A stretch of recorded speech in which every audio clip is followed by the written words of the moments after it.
Hey guys, what is going on?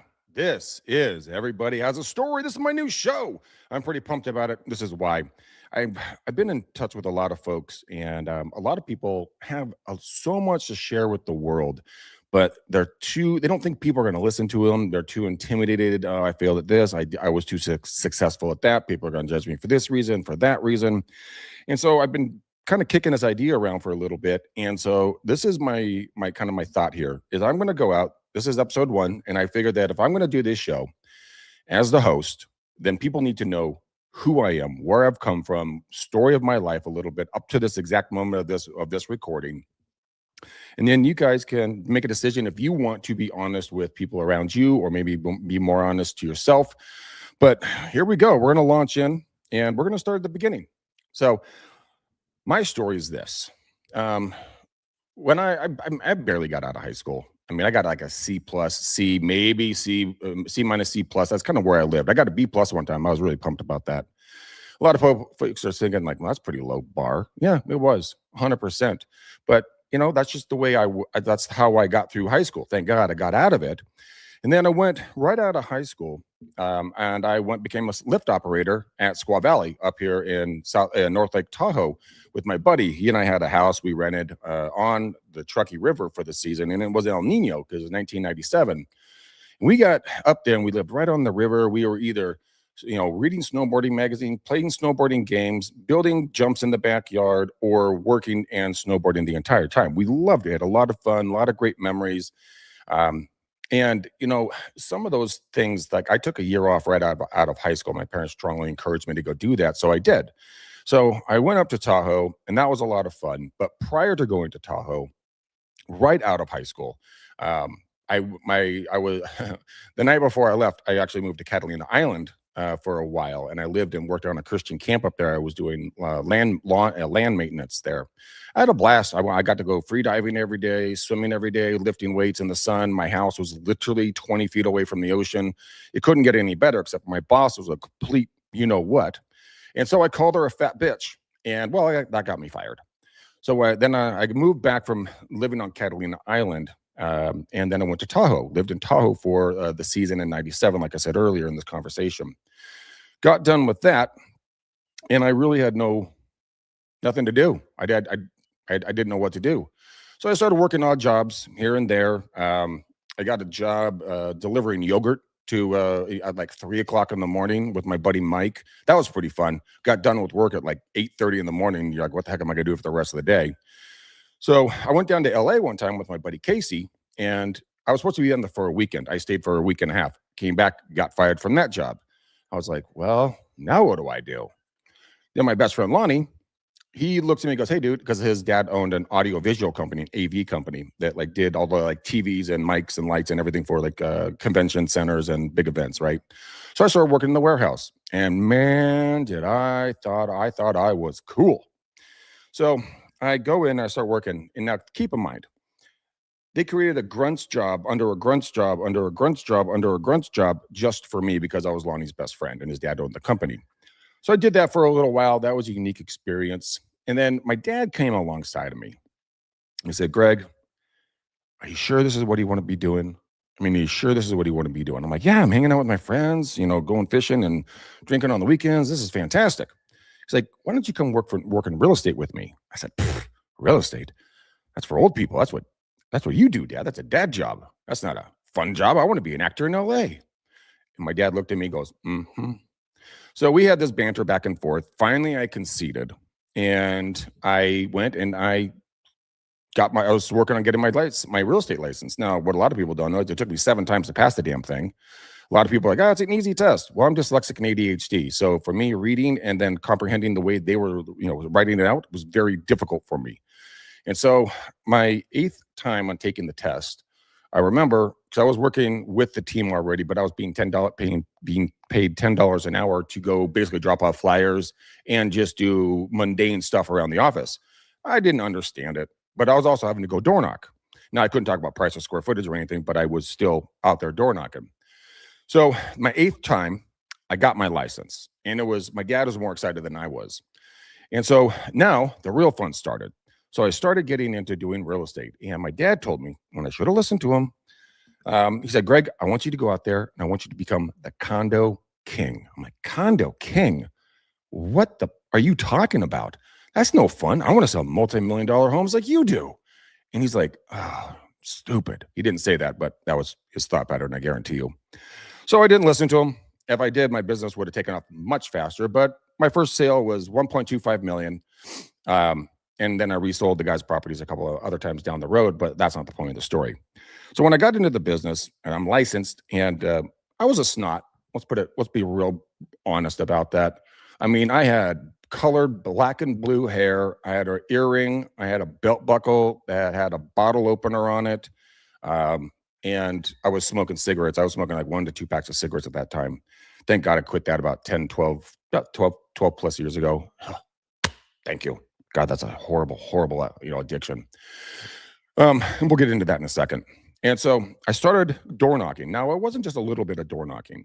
I was door knocking 50 to 100 doors a day. Then I would come back and make another 50 to 100 phone calls, and I would write 10 handwritten thank you letters every single day, going through the database and the people that I met on the street and on the calls.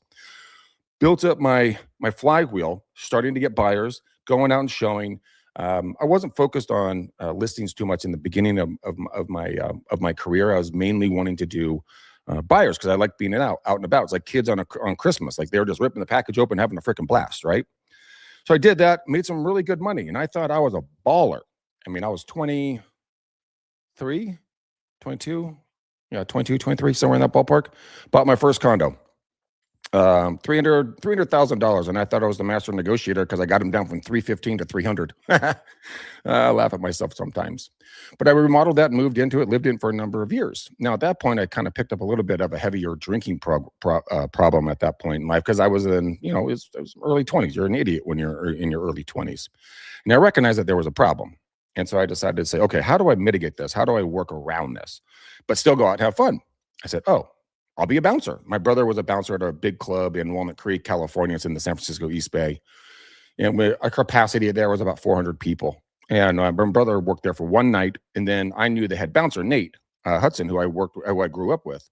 So I asked him, hey, Nate, is there a possibility I could, come in and maybe work a couple of shifts on Friday, Saturday nights? He's like, yeah, sure, man. Come on in. So I started, and ultimately I became one of the head bouncers, worked there for about 5 or 6 years. And I have ridiculously awesome stories about that bar with the fights that my buddies and I got into. A lot of the guys that were on the bouncing staff, we had 14 guys on staff with 400 guys and gals in the club. We had at least 3 to 5 gangs in there at all times. Everybody knew everybody. We respected them. They respected us. It was a very good, healthy environment. All the staff, we all would get together at the end of the night, and we would get one drink and one appetizer, right? We all sit around, talk about our war stories for the night. And then all the waitresses and all the bouncers, they'd all come back to my condo. Now, keep in mind, we would get off shift around 2 a.m. And then we would go get our beer at a local gas station, which stayed open literally just for us, I think. Grab the beer, blast to my house. We would party our faces off until about 6 a.m., give or take. This is like every Friday and Saturday. So how could that work out well for real estate? It didn't, because I would come off, I'd be done drinking at 6 a.m. and I had to be at an open house by 11:30, hung over. Oh my God. There were several open houses that I would go into. And of course, I'd be wearing my belt buckle, had a bottle opener on it, which, by the way, I tried one time, did not work out so well. Made it look like I peed myself. But here's the moral of the story. I fell asleep at the open houses. I didn't take them seriously. And my father and my business partner at the time, Chris Callahan, they were very gracious to me. And I was full of spit and vinegar like nobody's business. And I disrespected people. I was rude. I was entitled. I was self-serving. I was just not a good human being. And my dad and Chris just embraced me, loved me, and they allowed me to fall on my face multiple times. One time, I got a little ticked off about something, and I just very unceremoniously said, that's it. I'm done. I'm out. I quit. And Chris and Terry looked at each other like, okay, see you later. I'm like, well, that was simple. So I started working for another company, selling real estate products down in Southern California. So my buddy and I moved down to Santa Barbara. We lived in Carp, right on the polo fields, which was unbelievable, beautiful. I mean, you walk out, you see the professional polo fields, the ocean, Pacific Ocean right beyond it. Santa Barbara is right up the street by like 10, 15 minutes. Awesome. Lived there for a number of months. I toured and traveled all through LA on like every single day. It was nonstop, but I loved it because I wasn't geographically locked in anymore. I could actually go do my own thing. So that worked out for a little while until that company actually shut down. And before it shut down, I was at a major broker's office in Long Beach, I want to say. And this lady, she put some serious numbers on the board. But I was sitting there setting up her system for this lead generation program, and she could not figure herself out of a paper bag trying to work on this negotiation. And I was listening, I was getting more and more frustrated. And I finally just turned around and said, look, you have to do this, this, this, circle back to that, then do that, and then follow up with this, and then go from there. And she's like, oh, that makes sense. I'm like, oh my God, I still have it. So when that company shut down, I went back up to the Bay Area and hat in hand, I sat Chris and Terry down and I said, guys, um, I'm really sorry for the way I interacted with you. And I'm really sorry that what I said to you. Is there any chance I could come back on the team?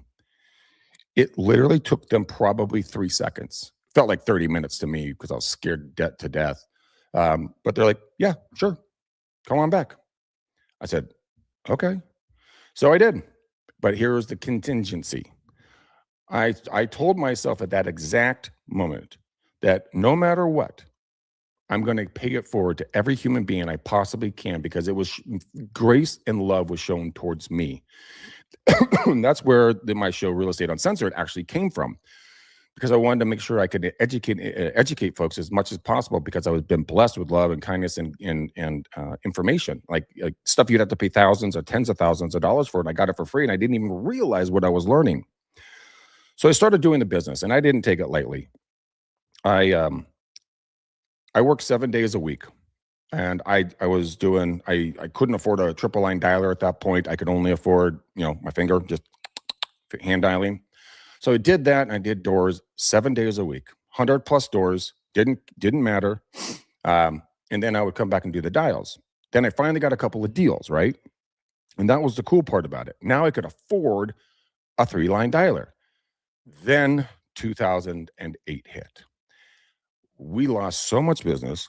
I went down to $35 to my name. I literally did not have a pot to piss in. I was freaking out one night because I literally counted my money at $35. But I had come back from a European trip, and I had a bunch of euros left. And I'm like, oh, I have euros. I can trade them in. Well, I went from $35 to $400 to my name. So I quadrupled my net worth, or exponentially grew my net worth, which literally meant I could go and I could afford to get the cheapest bread, the cheapest peanut butter, the cheapest jelly that would be on the market, so that I could eat. And I had to budget myself, because at that point in 2005, it was the first time gas hit $5. And I was driving a Yukon Denali, and that thing ate gas for a living. So my house was about 20 minutes away from my office. So I'm like, okay, if I have $50 a week on gas, I have to really limit who I'm going to show, when, how, if I'm going to sit in traffic, not sit in traffic just to conserve gas. And you couldn't work from home at that point. I mean, the house we were living in was built in the 1920s and had gaps underneath the doors about this big. So my roommate at the time, he had 3 little dogs, and he had food next to the door, and he got bit by 2 big black widows in that house. And he still has pain from them. But it was just a very interesting life experience. We didn't care. We had a house to live in, and he was doing mortgage. I was doing real estate. And I remember one of the girls I was dating at the time, I would come back, and those 2 idiots would be smoking weed on the couch watching movies. And I just got back from a 15-hour day of door knocking, calls, and follow-ups and lead generation. And they're just like, I'm like, you idiots. Like, come on, man. But it's going through those different iterations in life that grow you a little bit. And so I decided to really take it seriously. So I said, no more bullshit. I am going to do this the right way. So I went, and I didn't have a tie, by the way. So I had to go borrow a tie from my father. I had to borrow a pair of his khaki pants from Costco, which looked like I was waiting for a flood, and a pair of his shoes, because I only had tennis shoes. I mean, I didn't take this too seriously in the past, right? So I got all dressed up. For the next 2 years, everywhere I went, I wore a tie. Going on business meetings, wore a tie. Going on a walk, wore a tie. Going on a date, wore a tie. Going to a party, wore a tie. Going to the bars, wore a tie. Everybody made fun of me until they all started doing the exact same thing. Now all of us were running around, together wearing ties, and it drew people's attention. I'm like, this is pretty cool. People kind of will watch and listen and kind of, be open to what you're doing if it's a positive thing, right? So I started that trend, and then I got tired of it because I got tired of being choking myself to death. Move forward a little bit, and we were coming out of 2008. We had built a team, and one day, my office manager, Dennis, comes into one of my open houses. Right? I said, "Hey, Greg, we want to talk to you." I'm like, "Oh no, what did I do? Oh no." And he's like, "No, no, no, it's not a bad thing, Greg. It's not a bad thing." I'm like, "Oh, okay. Well, what's up, Dennis?" He's like, Robin, who's the vice president of the company at that point. He's like, "Robin and I were talking, and well, we want to offer you the position to be our lead coach for all of the company is called J Rockcliffe, for all of Rockcliffe." And I'm like, "You want me to be the head trainer of the entire brokerage?" He's like, "Yeah, all management talked. You're the one that we want." I'm like, "Okay." So I said, "What do we do next?" He's like, "Not a big deal." This is in 2014. Because we went down. No, this is 2014. So we go down. He's like, "Okay, we're going to fly you down, and we're going to put you up in a hotel for the Tom Ferry event." I said, "Cool." A girl that I was dating, a new girl that I was dating at that point, we had made an agreement that we were going to go to Disneyland because she was an agent in our brokerage as well. And I got called in for jury duty. And I'm like, son of a biscuit, I am not missing this. The reason why I tell you that is that I put my mind to something. I was not missing Disneyland because I wanted to just hang out with this girl and learn, and because I had to build a training program. Like that was what I was tasked with doing. So we go down there. She and I have a blast in Disneyland one night. We have a great time. I literally in Tom Ferry, he led us through a meditation. I'll never forget this. Led us through a meditation. There's probably 2,000, 3,000 people in the room. And he said basically, see yourself, lift yourself up, take yourself to a place where you want to be. I don't know where I took myself. I think it was Florida or something like that. It was on the coast. But he walked us through like who you are, what you see. And I asked myself a question. I said, do I make it? And the universe, I'm going to just call it the universe, said, yes, you make it. And I said, what do they call me? And the universe goes, they call you the coach of coaches. I've never heard that term before in my life. And I'm like, what the heck does that mean?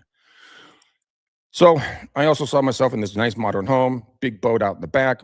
I never saw her face, but a beautiful brunette woman who had a heart of gold was in my life in a romantic way. So then I pick up, I go back, and I'm sobbing in a room full of 3,000 people, right? I'm like, I didn't care because I saw my future. I saw what I could become. So then I really pushed even harder. On the flight home that day, I took a piece of paper out, like a normal, piece of paper. And in 45 minutes from Orange County to Oakland, I sketched out an entire month course of training, 3 days a week, 3 hours a day. So I knocked that out in literally 45 minutes. I took that to my friend Michael Fielden, who I do another show with called RE Geeks, and he's been my tech guy for over 20 years. And so he sketched it out even more with me and then broke it down. We made slides. Well, he made the slides. I didn't make the slides. He made this whole thing for me with this giant ass, book and the whole thing for agents to take home and read and review. I got up there. That room was packed. I was on cloud freaking 9. So I did the training 3 days a week for 3 hours. 2 days a week. No, yeah. Was it 2 days a week? Yeah, 2 days a week. Excuse me. 2 days a week, 3 hours of class. And the cool thing is that I got more and more people to come up and talk to me because I was brutally honest, like I'm being brutally honest with you. Now, this is 2000. This moves forward a little bit, and about a year and a half, 2 years into me being a full-time trainer, the girl that I had loved since high school, we were a thing in high school, and then she got yanked off to North Carolina by her dad. Hadn't talked to her in 17 years. She hit me up, and she's like, "Hey, what are you doing for 4th of July? I'm moving back to California. Do you want to hang out?" And I'm like, "Yes, I do want to hang out." So she comes over. I thought she was going to be there for a couple of nights or whatever. Um, she never left. She moved in, like, didn't move out. Her and her cat moved in, and I was pumped. I mean, I was over the moon. I had hit the freaking jackpot. Hit the jackpot. Everything I've always wanted in my life. And I designed my payment schedule for the training so that I could sustain our base needs as a household. All of our rent, food, put a little money away for other stuff. And I'm like, okay, life is really coming around in a positive way here. Well, we were together for about 2 years. And then she comes home one evening, is the night before Thanksgiving. Bunch of buddies and I had been out, at the bars, because that's what you do before Thanksgiving, right? When you're young and dumb. But she comes home and we're throwing popcorn in each other's mouths. We're laughing. Everyone's joking. Everyone kind of retires for the evening. We go up to our room. She turns to me and stares me dead in the face and goes, "Greg, I'm leaving you tomorrow." What? I'm like, okay, I'm just drunk. Whatever. Wake up in the morning. I roll over. I'm like, "Hey, Kel, you said you were leaving me this morning. Were you joking or what's up?" She's like, "No, I'm leaving." And there's a lot of tears. I was debilitated for a couple of weeks, about a week, because I was going to marry her. I was going to propose the next week. I'd gone down, picked out a ring, the whole thing, and she just bounced. Never talked to her ever again in my life. She even left her freaking cat at the house. Here, obviously came back and got it all, but that killed me. My dad stepped in for my training courses because I couldn't function. It was like literally having a part of you physically die. My dad took over the course training and he told everybody that I was sick. And I got back up there and I said, "Guys, I'm not sick." And I told them exactly what happened. I got pulled aside by so many agents going, "Oh my God, Greg, I've had the same thing happen to me. This happened with this. This is how it went down, yada, yada." And I did get over it. Took a while, but I did get over it. Life moved on. Life kept moving. We kept making money, closing deals. And of course, there's ups and downs, but some of my biggest takeaways is that at that point, my drinking really kicked back in. And it just really didn't go away because I couldn't sleep. So I just drank a lot to not dream. And I don't really tell a lot of people, and I just told the whole world this.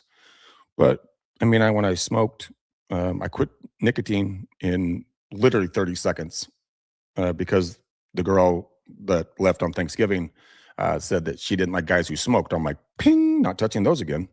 Best life decision ever. And then, so fast forward, we're doing deals. I think I'm doing fine. Life is chugging along, but it wasn't chugging along. I was just making it work. And then I found podcasting, and then I found live video. And I told everybody, I'm like, "Hey, this is a great way for me to cope and kind of express myself and get out there," because I had never met a microphone I didn't like or a camera I didn't love. Obviously, that's a joke, but it's honestly reality sometimes. And so my buddy Matt, because I've been shooting video content for our team for a year or two with another company, and he was my coach there. And I said, "Hey, Matt, do you want to do a podcast with me?" He's like, "Yeah." I'm like, "You do?" He said, "Yeah." He's like, "This funny thing is, man, I was going to ask you to do a show." So then Real Estate Uncensored was launched. And so now we're running a team. We're working multi-million luxury listings. I'm the head trainer of my brokerage, and we're launching this new podcast. I'm like, this is fantastic.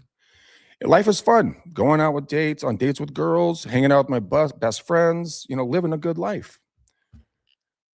We got the show up and running, and we really started kicking off with this thing. Of course, there's bumps in all businesses. And ultimately, after 8 years of doing the podcast, we came to a disagreement on finances, and we just had to go our own ways. He's trying to extort me for 50% of money coming in through a different revenue source that he wanted to use for his own investments. And I'm like, oh, hell no. This is not how this game is played. So I canceled the show. And I got a little depressed because I really freaking loved that show, Real Estate Uncensored, because it was designed to help real estate agents. That's the whole point of the damn show. And with that being said, when it canceled, I kind of became very, very quiet in regards to how I was going to be perceived in the public eye. I'm like, God, I'm going to be a loser. Like, nobody's going to take me seriously now because I canceled my show. Like, how do I do this? Why am I doing this? So I went into hiding for a little bit.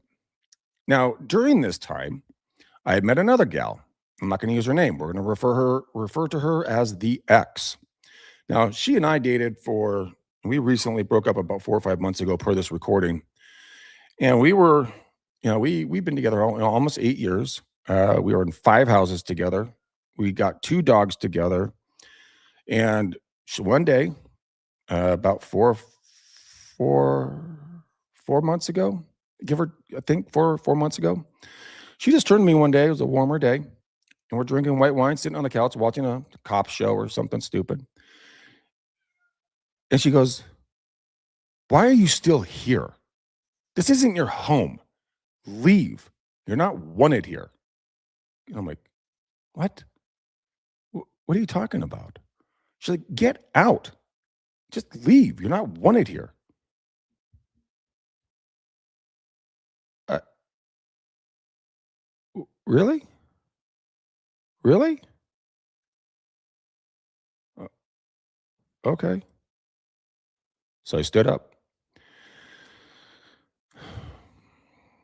got my phone, went in the other room, and I called the movers.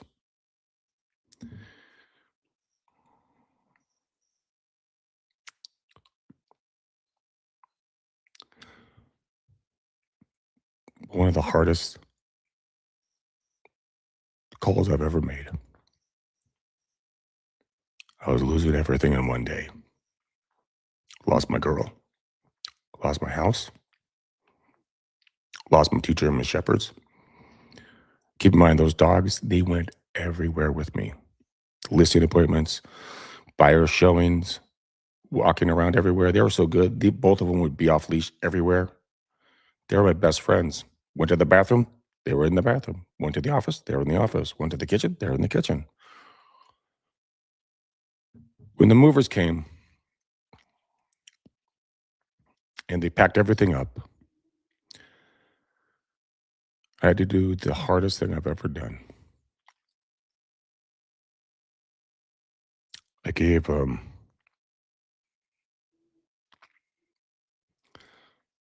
sat on the ground with them. I gave them some pets. Told them I loved them.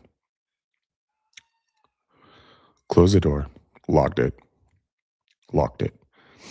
put the key under the mat. And the dogs ran up because they're not used to being left home alone.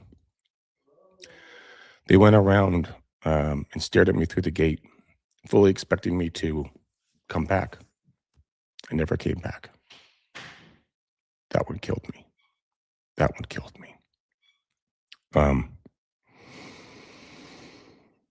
I had nowhere to go. I sold my condo to move into this big ass house in Alamo. I literally had only the shirt on my back. Everything else is in storage.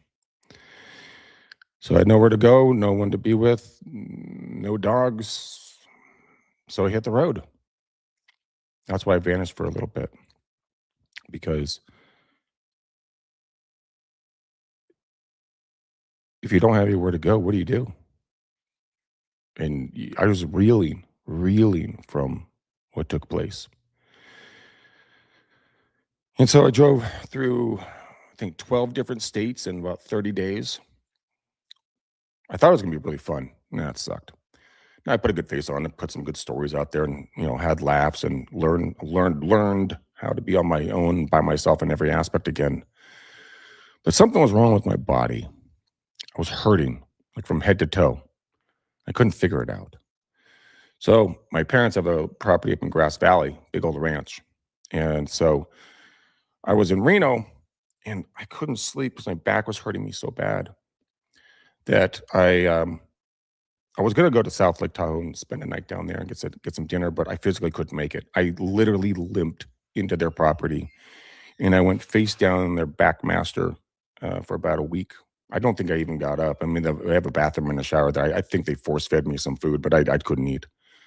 And so I was just stayed in a dark room and I started hiding. I just hid from the world, hid from myself, I hid from everybody. And because I couldn't deal.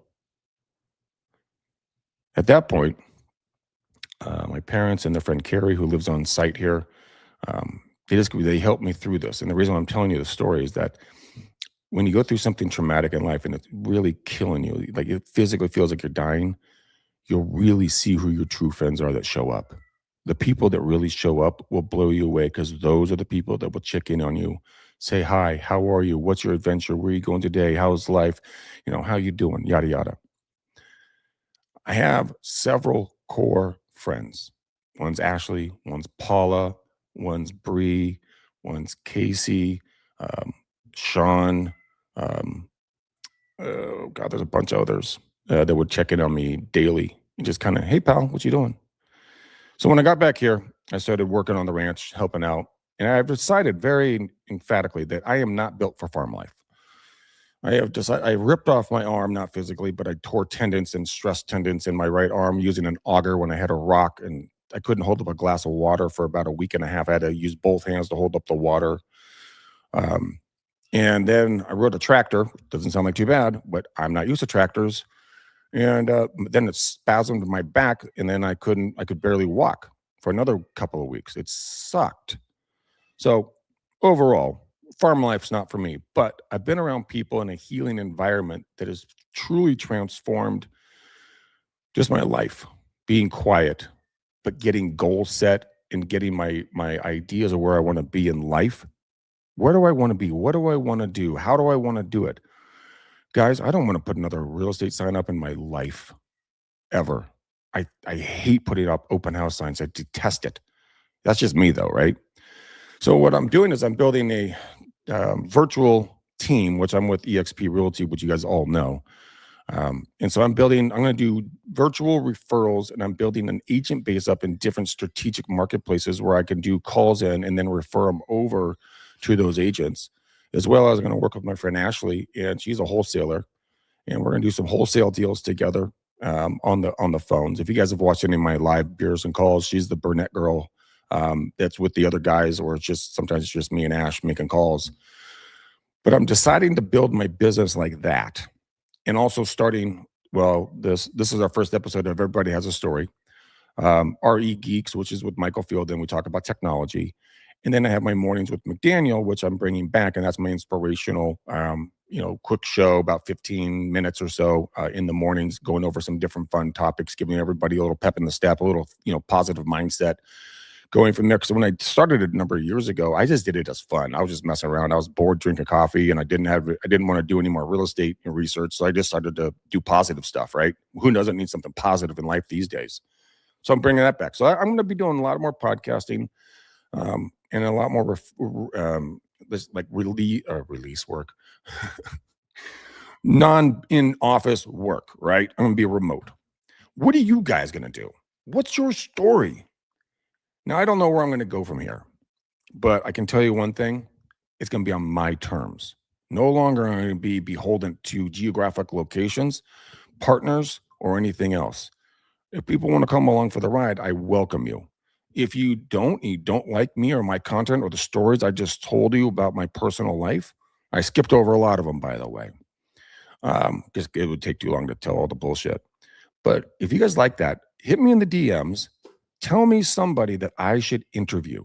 They have an interesting story that overcomes odds. Just an incredible, interesting thought pattern. Basically, what the whole concept of this is that I want it to be raw and real. I want it to be a human podcast that gives a voice to people from everyday walk of life. They could be rich, broke, known, unseen, young, old. Each episode is going to cover real stories of struggles and resilience, failure, growth, and triumph. So what we're really trying to do is we want to show that you're not alone.